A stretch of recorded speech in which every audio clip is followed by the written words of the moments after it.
여러분 앞뒤 옆 사람하고 인사해 봅시다. 사랑합니다. 고맙습니다. 우리 교역자들만 모르는 것 같아요. 이 멘트가 그 교회의 공식 인사거든요. 사랑합니다. 고맙습니다. 이게 처음 들었어요, 여러분? 맞죠? 사랑합니다. 고맙습니다. 자, 오늘 이 시편 126편은요. 시편 126편은 언제 무엇을 기억하면서 기록된 말씀이냐 하면 바벨론 포로에서 해방되어 돌아오면서 그토록 고대하던 그 시온산, 비록 성전은 무너졌으나 그 땅으로 돌아오면서 불렀던 노래입니다. 그것을 기억하면서 불렀던 노래입니다. 시편 기자가 보면 이 포로를 남방 시내들 같이 돌려 보내소서 그러면서 눈물을 흘리며 씨를 뿌리는 자는 기쁨으로 거두리로다 이렇게 이야기했는데 서로 좀 이야기를 연결해서 한번 해보도록 하죠. 우선 이스라엘 백성들이 하나님의 사랑을 깨닫지를 못했어요. 왜 포로로 끌려갔느냐? 이유는 하나님의 사랑을 깨닫지를 못했어요. 끊임없이 기다려주고 끊임없이 참아주고 끊임없이 인내하면서 또 사랑을 베푸시고 또 구원을 베푸시는 이 하나님의 사랑을 깨닫지 못하고 또 하나님을 떠나 우상을 숭배하고 또 우상을 숭배하고 이게 반복되는 거예요. 그 어떤 이스라엘의 전체적인 역사를 잘 이야기하고 있는 책이 있는데 그 책이 호세아입니다. 호세아. 창녀인 고멜을 아내로 맞이하죠. 진심으로 그 창녀를 사랑했습니다. 사람들이 손가락질합니다. 너 미쳤냐? 어떻게 창녀랑 결혼을 하냐? 그러나 하나님이 그 고멜을 아내로 주셨다고 믿었기 때문에 호세아는 고멜을 진심으로 사랑했어요. 그리고 아이 2명까지 낳았습니다. 그런데 고멜은요, 그 남편 호세아의 사랑을 알지 못합니다. 어느 날 집을 나갔어요. 안 들어오는 거예요. 2아이를 남겨두고 모질죠. 자식을 버려두고 떠나버렸어요. 호세아는 포기하지 않고 그 고멜을 찾으러 다녔어요. 근데 봤더니 낯선 남자와 뒹굴고 있는 고멜을 발견합니다. 아무 말도 하지 않고 또 그 여자를 받아들입니다. 아내로. 진심으로 사랑했습니다. 근데 고멜은 또 자식과 남편을 버려두고 떠나가는 거예요. 이 호세아서의 이야기가 이스라엘 백성 전체 역사의 하나님과 이스라엘 백성 간의 이야기거든요. 그러니까 하나님이 끊임없이 사랑을 베푸는데도 그 하나님의 사랑을 알지 못하고 하나님을 떠나버린 이스라엘 백성을 하나님께서 잠깐 연단을 하시기로 결정합니다. 그리고는 그렇게 자고하고 교만했던 이스라엘이 풍비박산이 나고 바벨론에 의해서 돌 위에 돌 하나 남지 않고 성전은 불타서 없어지고 성벽은 다 무너지고 사람들은 뿔뿔이 흩어지고 왕은 포로로 끌려가고 전부 다 포로로 바벨론으로 끌려가는 거예요. 자기는 선민이다 이런 사상으로 교만해가지고 그렇게 살면서 하나님이 우리는 선민이니까 하나님이 복 주실 거야 뭐 이런 착각 속에 살았던 이스라엘 백성들이 하루아침에 나라를 잃고 포로 신세가 됩니다. 먼 길을 끌려갑니다. 동방으로 사막을 건너고 강을 건너고 산을 넘어서 끌려갑니다. 어릴 적부터 자랐던 고향 산천 뒤로 하고 부모와 생이비를 하고 어떨 때는 끌려갑니다. 끌려갔더니 그 바벨론이 어마어마한 거예요. 그때 당시에 바벨론 제국입니다. 제국. 그 규모가 어마어마하고 여러분 이스라엘 백성들이 가지고 있던 그 성전은 비록 화려하긴 화려했으나 별로 크지가 않았어요. 길이가 70m, 폭이 한 40m, 20m 정도 되는 아주 작은 앞으로 우리가 짓고자 하는 새 성전 크기 정도보다 조금 더 클까 말까한 그런 성전이에요. 그런데 바벨론 포로로 끌려가서 이방인들의 신상을 두고 섬기는 신전은요, 어마어마합니다. 여러분, 그 아름드리 기둥이, 돌 기둥이 막 하늘 높은 줄 모르고 쫙쫙 뻗어 있고, 정말 이스라엘의 성전과는 비교할 수 없는 그 신전에 수많은 사제들과 수많은 예물들이 올려 바쳐지는데, 이스라엘 우리가 섬겼던 하나님에 비하면 아무것도 여기에 비하면 하나님의 성전은 아무것도 아닌 거예요. 벌려갔던 이스라엘 백성들이 여기서 독립투쟁을 하거나 항거할 수 있는 분위기 자체가 안 되는 거예요. 그 문화와 권력과 힘에 완전히 눌린 상태로 그냥 한마디로 말하면 깨갱하게 되는 거예요. 깨갱. 근데 그 포로로 끌려와서 그 바벨론 제국 속에 살게 되는데, 여러분, 신앙을 지킨다는 게 쉬운 일이 아니에요. 바벨론으로 끌려가 가지고 있었던 이야기들이 어디에 기록되어 있습니까? 다니엘서 보세요. 끌려갔던 그 포로된 다니엘, 거기서 신앙을 지키기가 힘들죠. 그러나 다니엘은 목숨을 걸고 사자굴에 던져지는 그런 위험을 감수하고 풀무불에 던져지는 위험을 감수하고 신앙을 지켜야만 하는 거예요. 어쩌면 지금 북한의 지하 교인들보다 더 위험천만하게 신앙을 지켜야 되는데, 사람들의 분위기가 어떻게 되느냐 하면, 야, 이렇게 굳이 신앙을 지키려고 하지 말고 그냥 여기에 순응해서 사는 게 지혜로운 것 같다 하는 사람들이 생기는가 하면, 그제서야 이 포로 가운데 끌려왔더니 하나님의 사랑이 조금씩 깨달아지기 시작합니다. 그때 하나님의 사랑이 얼마나 큰지, 그 고향에서 조국에서의 삶이 얼마나 큰 하나님의 사랑 가운데 있었는지를 조금씩 알게 되는 거예요. 여러분, 포로 생활에 70년이 이어지거든요. 70년. 그 70년 동안 어떤 일이 벌어졌을까요? 신앙을 포기했을까요? 신앙을 지키려고 애를 썼을까요? 다니엘은요, 신앙을 지키는 사람의 대표주자죠. 다니엘이 총리가 되죠. 그것만 봐도 아는데요, 다니엘뿐 아닙니다. 다니엘의 세 친구 아시죠? 사드락과 메삭과 아벳느고. 다시 말하면 이스라엘 백성들이 그제서야 포로가 되니 하나님을 깨닫게 되는 거예요. 사랑을, 하나님의 그 놀라운 사랑을 깨닫고 여기서 목숨을 걸고 신앙을 지켜야 되겠다라고 하는 결단들이 서기 시작하는 겁니다. 그러니까 대놓고는 못하지만 이제 정신이 드는 거예요. 와, 하나님의 사랑이 그거였구나. 그건 놀라운 사랑이었구나. 그거를 깨닫게 되는 거예요. 그러면서 그들은 어떤 심정으로 거기에 사느냐 하면, 농부가 남방 땅에서 씨앗을 눈물을 흘리며 뿌리는 심정으로 신앙을 지켰다고 오늘 시편에서는 고백하고 있죠. 그래서 조금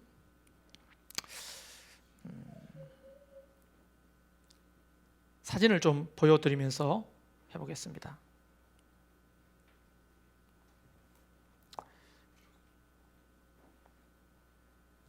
네.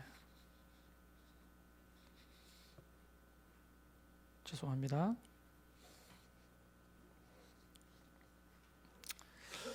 여러분, 이 땅이 무슨 땅이냐면 남방 땅입니다. 남방 땅. 오늘 성경에 나오죠. 뭐라고 되어 있습니까? 남방 땅에 시내가 돌아오듯이 돌아오게 해달라고 하잖아요. 여러분, 1년의 강수량이 그냥 300mm도 안 되는 거예요. 300. 우리나라 강수량이 얼마인 줄 아세요? 1년에 1200mm입니다. 근데 많이 와도 300, 조금 더 많이 하면 500. 그러니까 이 남방 땅은 농사를 지을 수 없는 땅인데, 이 땅에서 누가 살았습니까? 처음부터. 이스라엘 갔던 사람들 여기 갔어요, 안 갔어요, 우리? 다시 한번 더 갑시다. 안 되겠어요? 우리가 갔던 그곳입니다. 이게 제가 찍어온 사진 아닙니다. 이게 어디냐면 네게브 광야입니다. 네게브 광야. 이스라엘 백성들의 남방 땅, 사람이 살지 않는, 여기에 아브라함과 이삭과 야곱이 정착해 살았거든요. 왜냐하면 이방인으로서 이 땅에 들어왔을 때 아브라함은 좋은 땅에서 살 수가 없었어요. 아브라함인들 왜 갈릴리 주변에서 안 살고 싶었어요? 갈릴리 주변은 물이 풍족하고 농사가 잘 되고 오렌지 거기가 우리 사람 머리통만한데 그곳에서 살고 싶죠. 그런데 밀려가 이방 사람이라고 밀려가지고 이 사람이 살지 않는 이 네게브 땅으로 왔단 말이에요. 이 네게브 땅은요, 물이 안 오기 때문에 농사를 거의 지을 수가 없습니다. 이게 이스라엘 백성들이 주로 팔레스타인 사람들이 농사를 지으려 땅을 갈면요, 다 돌짝밭이야. 은경귀, 가시나무, 돌짝. 그나마 이거는 10월부터 4월까지가 우기 시절인데 그때 비 온 뒤에 가는 거예요. 이게 대부분 이스라엘 백성들의 땅은 이렇게 쩍쩍 갈라져서 농사를 지을 수 없는 그런 땅입니다. 그래서 농부들은 과연 오늘 씨앗을 이제 있잖아요. 이 씨앗을 지금 보통 그때 당시에 아이를 한 7명, 8명 낳았대요. 자녀들이. 그러면 부부까지 하면 거의 10명에 가까운 가족이 이 씨앗, 뿌리려고 하는 이 씨앗을 먹고 오늘 죽을 거냐, 아니면 좀 배고프더라도 이 씨앗을 땅에 뿌릴 거냐, 이걸 결정하는 것이 그때 당시에 농부들이 굉장히 고민스러운 고민 중에 하나였대요. 자, 견디다 못해 요만큼 씨앗 나락이 이제 있는 거예요. 그죠? 그럼 요거를 이제 애들이 앵앵 울고 하니까 요걸 밥에 먹고 말 거냐, 아니면 이거를 뿌릴 거냐. 뿌려도 만약 비가 안 오면 어떻게 돼요? 다 말라 죽어버리니까 이걸 먹을 거냐 뿌릴 거냐, 이걸 고민하는 거예요. 그래서 농부들이 하나님 앞에 기도하고는 어떻게 합니까? 울면서 씨를 뿌리는 거예요. 왜 울면서 씨를 뿌리는지 몰랐죠. 그래서 그 가족을 먹일 이 양식을 애 배골리면서 울면서 씨를 뿌리는 거예요. 울면서. 언제 씨를 뿌리냐면 10월달 우기가 시작될 때, 아까 보셨죠? 이 척박한 이 네게브 사막에 비가 그래도 300mm라도 오기 시작하는 그때에 씨를 뿌려야 되는 거예요. 그런데도 아이들이 오는 거예요. 아빠, 그거 땅바닥에 뿌릴 거야? 비가 안 오면 어떡해? 우리 굶어 죽는 거 아니야? 근데 아빠가 그 씨앗을 숨기면서 아니야, 더 배불리 먹을 수 있어. 그리고는 그걸 들고 바짝 마른 이 땅으로 와서 이 씨앗을 뿌릴 때 눈물을 흘리면서 안 뿌릴 농부가 누가 있어요? 아내가 만류합니다. 여보, 정말 그거 땅에 뿌릴 거야? 비가 안 오면 다 망치는 거잖아. 우리 아이들 다 굶어 죽잖아. 그래서 그때 당시에요, 보고서를 보면 많은 경우에 비가 안 와가지고 싹이 나지 않으면, 그 이듬해에 나지 않으면 아이들은 노예로 팔리기 일쑤였답니다. 왜냐하면 노예로 팔리면 배는 안 고니까. 그러니까 이 아버지는 이 씨앗을 울면서 뿌릴 수밖에 없는 게, 울면서. 여러분, 뭘 소망할까요? 이 농부는 눈물을 흘리면서 씨앗을 뿌리면서 그 이듬해에 푸르게 자라날 보리와 밀을 기대하는 거예요. 소망하면서 이것을 뿌리는 거예요. 그 얘기를 시편 126편에서 하고 있는데요, 이 농부, 그 눈물을 흘리면서, 눈물 안 보여요?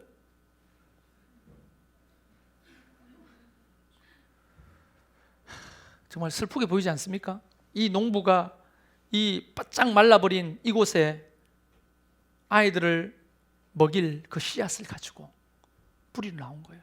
그래서 우리나라도 귀신 씨나락 까먹는 소리 하지 마라는 말이 여기서 나오는 거예요.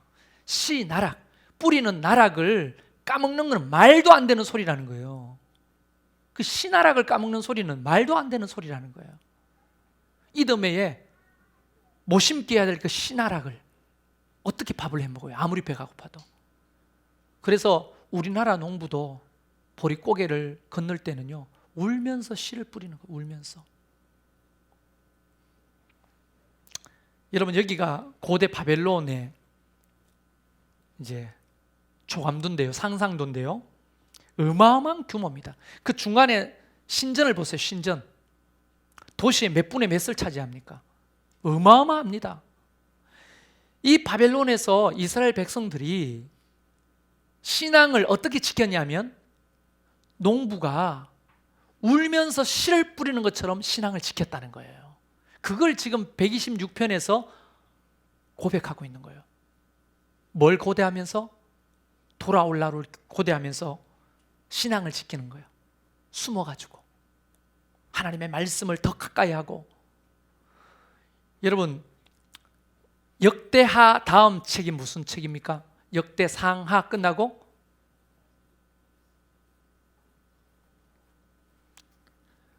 창세기, 출애굽기, 레위기, 이거 다 외워야 합니까? 보통 역대상하 딱 끝나면 이제 뭐가 포로로 끌려가면서 돌아오는 이야기가 시작되는 에스라가 시작되거든요. 그 에스라 8장에 보면 이제 돌아올 때 1차 포로가 돌아오고 2차 포로가 돌아오고 3차 포로가 돌아와요. 2차 포로 때 느헤미야가 같이 오면서 성벽을 재건하는 거거든요. 2차로 돌아온 사람들의 이름이 돌아온 사람들, 누구의 후손, 누구 몇 명, 누구의 후손, 누구 몇 명, 이렇게 쭉 나오는데 그 후손들의 이름을 보면 90%가 여호와를 지칭하는 엘이라는 붙입니다. 무슨 말이냐면 그 바벨론의 포로로 살면서 아이가 태어나잖아요. 70년이니까 아이가 태어나잖아요. 그 아이 이름을 뭐라고 짓습니까? 엘자를 넣는 거예요. 여호와라는 이름을 넣는 거예요. 90%의 아이들의 이름이 엘자가 들어가 있는 거예요. 엘자가 무엇을 의미합니까? 포로로 끌려와서나 그곳에서 울면서 씨를 뿌리는 농부의 마음으로 신앙을 지켰다는 것을 이야기하는 거예요.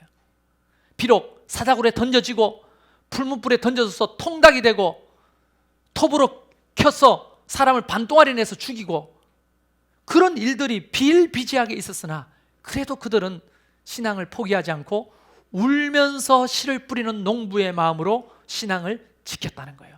그래서 에스라 8장에 보면 그게 이름이 쭉 몇 명 이름이 나오고 몇 명 이름이 나오는데 거기에 엘, 여호와, 엘 이런 게 붙는 거 보면 이스라엘 백성들이 비록 억압된 그 이방인의 나라에서 얼마나 떨면서 야훼 신앙을 지켰는지를 간접적으로 볼 수가 있는 거예요. 간접적으로.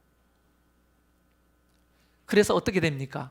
70년이 지난 이후에 그 숨어서 남의 나라 밑에서 신앙을 지키고 하나님을 붙들고 다시 그 사랑을 기억하면서 신앙을 지키고 난 다음에 해방이 되어서 돌아오는 거예요. 그때 그 감격이라고 하는 것은 상상할 수도 없는 감격인 거예요. 시편 126편은 그 감격 속에서 노래하는 거예요. 여러분, 아까 그 남방 땅에서 시내가 흐른다고 생각해 보세요. 그 남방 네게베 땅에는 강물이 없습니다. 강이 없습니다. 그런 300mm, 1년에 300mm 오는데 무슨 강이 있겠어요? 근데 하나님이 그 네게베 땅과 같은 남방 땅에 시내를 회복시키시고 울면서 씨를 뿌렸더니 기쁨으로 단을 거두었다 하는 것을 고백하는 거예요. 여러분, 신앙생활은요, 지금 울면서 씨를 뿌리는 것입니다. 여러분 생각해 보세요. 우리가 하나님의 사랑을 알고 그 사랑 때문에 우리가 오늘로 소망하는 거 아닙니까? 그러면서 내가 오늘 씨를 뿌리고 있을 때 그 씨는 나중에 열매가 되는 거예요. 기쁨으로 단을 거두는 거예요. 근데 만약 그 농부가 애들이 앵앵 울고 부인이 만류하고 하는데 그래, 지금 일단 먹자. 먹고 죽은 귀신이 때깔도 좋다 했으니 먹자 하고 남은 그 뿌릴 씨앗을 그냥 삶아가지고 떡을 만들어가지고 나눠 먹으면 내일과 모레는 아이들은 어떻게 돼요? 노예로 팔려갈 신세밖에 안 되는 거예요. 그래서 눈물을 머금고 씨를 뿌리는 겁니다. 비가 올지 안 올지 몰라. 그러나 뭘 믿어요? 하나님이, 우리가 하나님을 떠나지 않으면 하나님은 우리를 기필코 떠나지 않을 거라고 하는 믿음을 가지고 씨를 뿌리는 거예요. 할렐루야? 어때요? 우리가 하나님을 떠나지 않으면 하나님은 우리를 떠나지 않습니다. 믿습니까? 근데 누가 떠나요? 우리가 하나님을 떠나는 거예요. 우리가 하나님의 말씀을 저버리는 거 아닙니까? 우리가 포기하는 거 아닙니까? 주님의 사랑은 1부, 2부 예배 때도 그랬지만 한량없는 은혜예요. 죄인 되었을 때도 우리한테 오셔서 자기 아들을 죽이신 그 사랑입니다. 결코 하나님은 우리를 떠나지 않거든요. 다만 그 사랑에 힘입어서 내가 오늘 울면서라도 씨를 뿌리고 있으면 기쁨으로 단을 거두는 그날을 하나님께서 우리에게 허락하시게 돼 있어요. 할렐루야. 그러면 문제는 이거 아닙니까? 우리는 기쁨으로 단을 거두기 위해 눈물을 흘리며 씨를 뿌리고 있느냐 하는 거예요.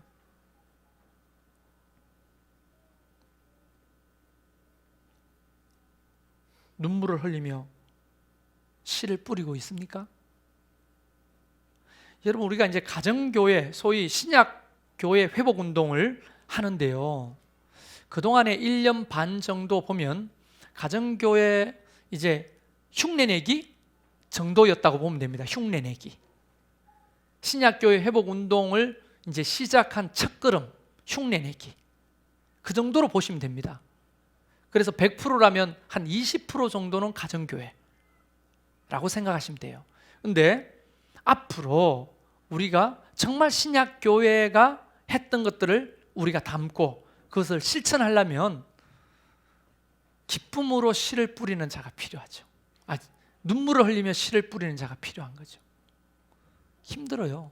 그래서 제가 그 목회자 컨퍼런스 때 한 500여 명 이상의 목사님과 사모님들이 왔는데 사례 발표도 그렇고 만나서 이야기해보면 그렇고 지금 3년, 4년, 5년, 10년 이렇게 가정교회를 하신 분들은 다 고비가 있었고 목자가 그냥 하루아침에 떠나고 매일 하나 놓고 그냥 떠나버리고 그냥 막 목원들이 다 유리한 백성들을 흩어지고 또 밥 못하겠다고 데모를 하고 목사님이 밥 해봐라고 밥 하는 게 얼마나 힘든데 그러게 밥 안 하겠다고 그렇게 뻗팅기고 3년이 지났는데도 전도 한 사람도 안 돼가지고 얼마나 재미없어요. 맨날 보는 사람하고 또 봐야 돼. 재미가 없고 매너리즘에 빠지고 그래서 막 기울어지는 거예요. 목사님도 목자들도 다 과연 이게 옳은 길인가? 우리가 가야 되는 길인가? 근데 목사님들이나 갔다 오신 분들 목자들이 하는 이야기가 뭡니까? 그럼에도 불구하고 눈물을 흘리며 씨를 뿌리니까 열매 맺기 시작하더라는 거예요. 그 고비를 거치니까 회복되기 시작하더라는 거예요. 실제로 증언들을 들어보면 놀라운 증언들이 많아요. 우선요, 아이들도 목장이 있고 중고등부도 목장이 있고요. 다 목장인데 싱글 목장, 청년들도 목장이 있고요. 다 목장인데 목장 안에서 이루어지는 사랑과 섬김이라고 하는 것은 상상을 초월하는 거예요. 회복과 치유가 일어나고요. 행복해지고요. 그런데 우리는 지금 어때요? 지금 제대로 가고 있는가? 힘들죠? 포기하고 싶죠? 안 될 것 같죠? 근데 지금 저는 그렇진 않겠지만 여러분이 다 안 한다 할지라도 눈물을 흘리며 저는 씨를 뿌리려고 합니다. 저랑 같이 울면서 씨를 뿌릴 사람 여기 있을 거라고 저는 확신해요. 아멘. 나 요구한 게 아니고 정말 저와 함께 눈물을 흘리며 씨를 뿌릴 자들이 저는 여기 있다고 생각합니다. 몇 사람만이라도 그렇게 함께 한다면 우리는 될 것 같아요. 돼요. 비록 어렵죠. 힘들죠. 왜냐하면 이거는 어떤 시스템의 문제가 아니잖아요. 하나님이 우리에게 요구하시는 건강한 교회, 하나님이 디자인하신 교회를 세우는 거 아닙니까? 그동안의 D12, G12는 탁월한 프로그램이고 시스템인데 어떤 세계관은 아니거든요. 그런데 이 가정교회는 신약교회 회복운동은 세계관이에요. 세계관. 삶 자체입니다. 삶을 완전히 바꾸는 거예요. 삶을. 부부지간의 삶이 바뀌고 부모 자식 간의 삶이 바뀌고 성도들과 관계하는 삶이 바뀌는 거예요. 그리고 우리 이웃, 예수 그리스도를 알지 못하는 이웃에 대한 열정이 바뀌는 거예요. 그러니까 부흥을 안 하려고 해도 부흥이 되는 거죠. 부흥이 숫자적인 부흥뿐 아니라 내면의 부흥, 이게 일어나는 거예요. 그래서 이 마지막 때 하나님이 한국교회뿐 아니라 세계교회에 이 신약교회 회복운동을 일으키시는 게 아닌가 저는 그렇게 확신하거든요. 왜냐하면 하나님의 성령의 파도를 타야 되거든요. 예, 남 흉내 내네. 남의 교회 하니까 목사님 또 따라하네. 다른 목사님들도 장로님들한테 권사님들한테 이런 얘기를 수다 들었대요. 우리 잘 되고 있는데, 예를 들어서 1,000명, 2,000명 모이는 교회가 가정교회로 전환하려고 할 때, 아니 우리 잘 되고 있는데 무슨 또 가정교회입니까? 이런 비판을 받겠어요, 안 받겠어요? 받죠. 어떤 목사님은요, 나 이게 성경이 가르치니까 하겠습니다. 안 하려면 때려치우십시오. 그러니까 장로님들이 막 너무 항의를 하니까 나와가지고 개척을 했대요. 그냥 나랑 이 가정교회 신약교회 회복운동 할 사람 뭐 있어요? 해가지고 개척을 했대요. 지금 더 잘 된대. 너무너무 부러워한대요. 왜냐하면 분위기가 다르니까. 가정교회는 신천지 같은 것이 와가지고 어떻게 크게 이렇게 주장할 수 없는 문화가 되는 거예요, 사실.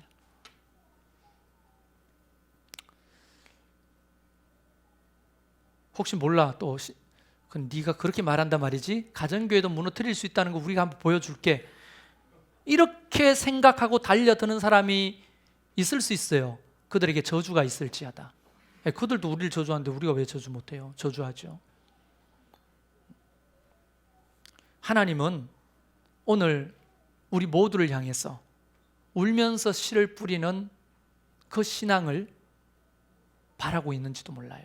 이게 되면 확장되어서 우리의 삶에도 마찬가지입니다. 청년들 많은데, 여러분 미래를 위해서 오늘 내가 눈물을 흘리며 씨를 뿌리는 게 뭐가 있어요? 많은 경우에 절망하고 또 내지는 안 돼, 포기하고 그냥 닫아버리고 도전하지 않고 자기를 개발하지 않고 미래를 준비하지 않고 되는 대로 흘러가는 대로 사는 청년들이 얼마나 많습니까?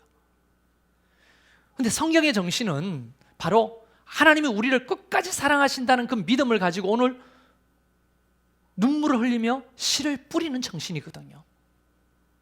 미래를 위해서 내가 오늘 그 씨를 뿌려야 될 거 아닙니까? 여러분, 우리 건축 될까요? 안 될까요? 네? 지금 헌금 수준으로는 지금 교육자들 사례비도 잘 제대로 안 나가게 돼 있습니다. 그런데 될까요? 안 될까요? 네? 돼요? 예. 와, 여기 전공이 외국에서 회계학 공부했잖아요. 회계학 공부한 사람이 현실적이어서 재정 건강 상태가 위태하다고 지난번에 한번 저한테 이야기하신 것 같은데. 예. 네. 이걸 건강한 재정 상태로 만드는 게 중요하다고. 그런데도 저분이 하나님이 나귀의 입을 빌어 하나님의 뜻을 말씀하시는 것처럼 우리 형제님이 된다고 했으니 되는 줄 믿습니다. 실제로 제가 거기서 만난 목사님들, 건축하신 목사님들이 이상하게 많이 만났어요. 근데 한 분이 250명인데 130억 공사를 했대요. 돈 10원도 없는데. 근데 내가 궁금해가 물었어요. 목사님, 몇 명요? 250명. 장년 교인 250명 130억 공사를 했대. 규모를 지금 내가 부러워하는 게 아니에요. 어떻게 하셨어요? 목사님은 건축을 믿음으로 한다고 설교 안 해요? 물론 하죠. 그러나 우리 운영위원들 생각해보면 앞에 깜깜하잖아요, 이거. 근데 그분이 그래요. 믿음으로 저질러요, 그냥. 믿음으로 저질러라는 거예요. 그래서 그거는 내 전공이었는데, 옛날 전공이었는데요, 지금은 믿음으로 잘 안 저지른대요. 건축 돈 가지고 하는 사람 없어요. 그런데 자기들은 그랬대요. 그 중에 30%는 우리가 책임지자, 이것만 기도하고 했대요. 그냥 빚을 다 갚았대요.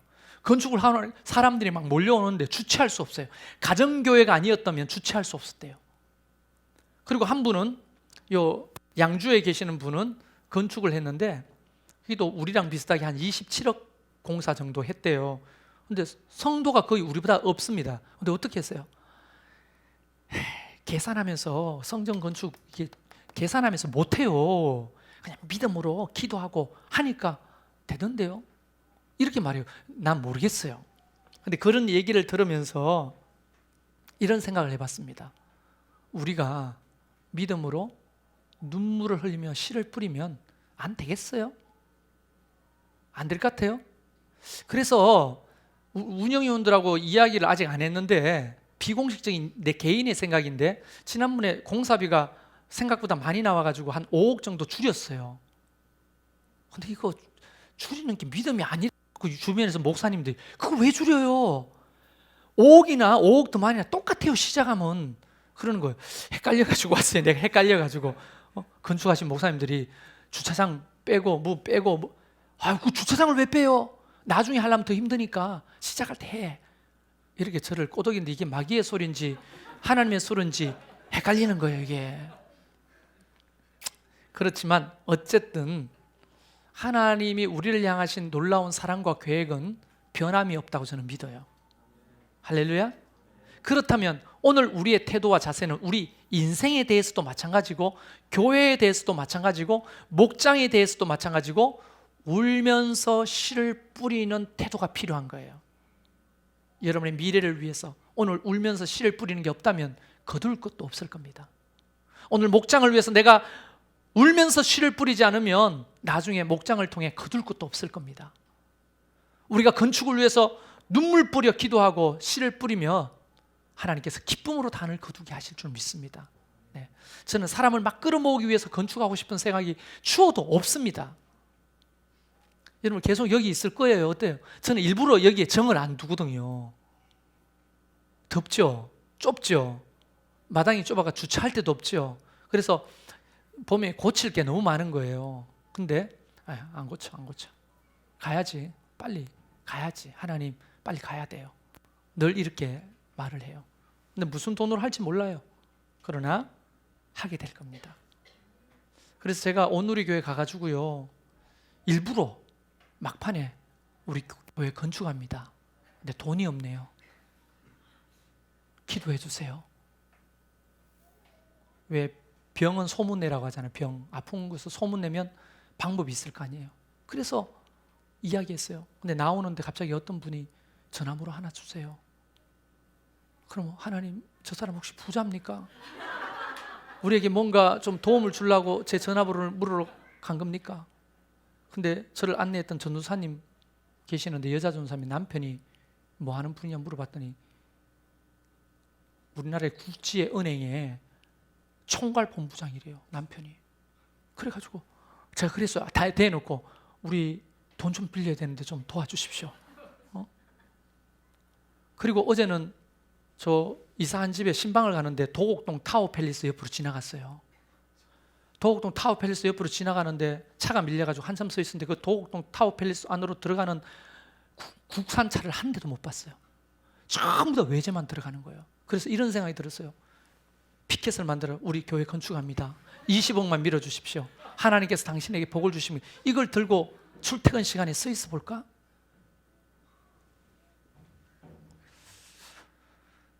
여러분 제 마음은 지금 그런 거거든요.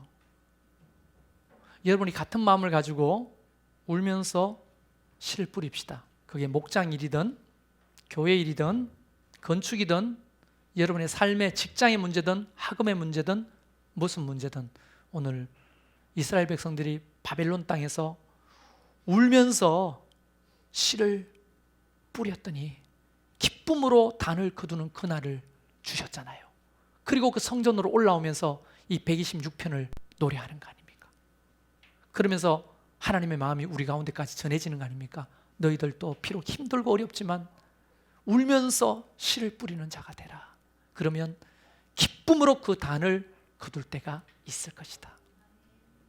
그래서 여러분 자신을 한번 좀 돌아보시면서 기쁨으로 단을 거두고 있는지, 우리 하나님의 은혜는 이미 시작됐는데 그 은혜를 생각하면서 노래 부르고 좀 기도하는 시간 갖겠습니다.